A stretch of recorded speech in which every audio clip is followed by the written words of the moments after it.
4 երկիր լքում է Եվրատեսիլը, որովհետև մեկ երկիր դրան մասնակցելու հնարավորություն է ստացել։ Շքեղ շոուներով, հաճախ սկանդալային ելույթներով աչքի ընկնող երգի մրցույթը նորից աշխարհի ուշադրության կենտրոնում է, այս անգամ քաղաքական սկանդալով։ Իսրայելի մրցույթին մասնակցությունը դժգոհությունների, անգամ բոյկոտի առիթ է դարձել։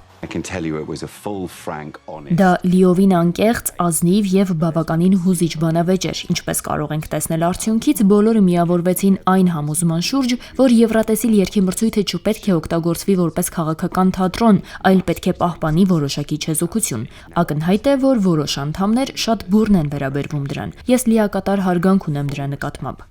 Մարտին Գրինը օրերս Ժնևում կայացած հանդիպման մասին է պատմում։ Ավելի քան 50 երկրի հանրային հեռարձակողների ներկայացուցիչներ հավաքվել էին քննարկելու մրցույթի ապագան։ Նրանք ընդունել են նոր կանոններ, որոնք պետք է խոչընդոտեն կառավարությունների եւ երրորդ կողմերի միջամտությունը եւ բացառեն մրցույթի քվեարկությանն ու արդյունքների վրա ազդեցությունը։ Այս քննարկման անհրաժեշտությունն առաջացել է այն բանից հետո, երբ Իսրայելի դեմ մեղադրանքներ էին ներկայացվել մրցույթում այս երկրի մասնակից Յուվալ Ռաֆայելին անարդար կերպով աջակցելու ու առաջ մղելու համար։ Բայց հանդիպման անկյունաքարային հարցը սա չի եղել։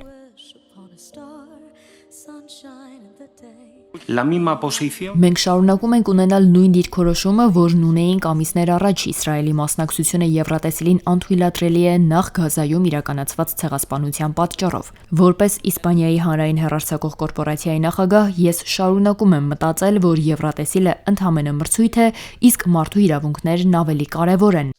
Իսպանիայի այս դիրքորոշումն ու Իսրայելի մասնակցության դեպքում մրցույթից հրաժարվելու մասին հայտարարությունը մեծ աղմուկ են բարձրացրել նաև այն պատճառով, որ այս երկիրը Ֆրանսիայի, Գերմանիայի, Իտալիայի եւ Մեծ Բրիտանիայի հետ միասին Եվրատեսիլի մեծ հնգյակի անդամ է։ Նրանց երկիշներին թույլատրվում է մասնակցել միանգամից եզրափակչին, քանի որ այդ երկրների հեռարձակողներն ամենամեծ ֆինանսական ներդրումն են ուղղում Եվրոպական հեռարձակողների միությանը։ Իսպանիան նման որոշում ունեցող միակ երկիրը չէ։ Սա միայն կորուստ է, մենք ուզում ենք տոնել խաղաղությունը Եվրոպայի հետ եւ վայելել հրաշալի փառատոն, բայց հիմա ցավոք դա խաթարվում է։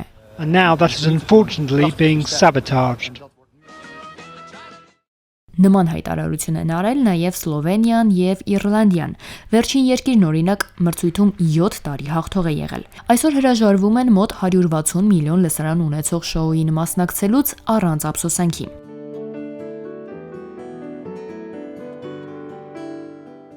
Ես շատ ուրախ եմ, որ մեր երկրի հանրային հեռարձակողն այս տարի որոշել է դուրս գալ մրցույթից, քանի որ մենք պետք է աջակցություն ցուցաբերենք Գազայի ժողովրդին եւ հարգենք այն, ինչ տեղի է ունեցել նրանց հետ վերջին 3 տարիների ընթացքում։ Ի տարբերություն այս երկրների Գերմանիան օրինակ հայտարարել էր, որ իրենք դուրս կգան մրցույթից եւ չեն հեռարձակի Եվրատեսիլը, եթե Իսրայելին չթույլատրվի մասնակցել։ Որոշումը կայացված է։ Իսրայելի ներկայացուցիչը ելույթ կունենա Եվրատեսիլի բեմում։ Իսրայելի նախագահ Իսահակ Հերցոգը X-ի իր էջում շնորհակալական գրառում է արել այս որոշումն անվանելով համերաշխության, եղբայրության եւ գործակցության գնահատված ժեստ, որը խորհրդանշում է հաղթանակ նրանց նկատմամբ, ովքեր ձգտում են լրացնել Իսրայելին եւ տարածել ատելություն։ Նա վստահ է, որ Իսրայելը արժանի է ներկա լինելու աշխարհի յուրաքանչյուր բեմում։ Իսկ Իսրայելի հեռարձակող Կանի գործադիր տնօրենը նշել է, որ երկրին որակազրկելու փորձը կարելի է ընդունել միայն որպես մշակութային բոյկոտ։ Հիշեցնենք 2022-ին արգելվեց Ռուսաստանի մասնակցությունը քաղաքական պատերազմական դրդապատճառներով։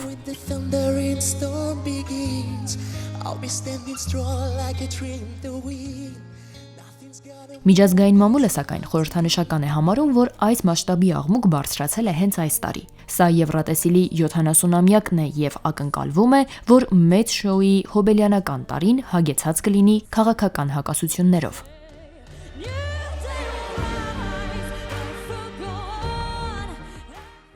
Արուսյակ Կապուկչյան, Ռադիոլուր։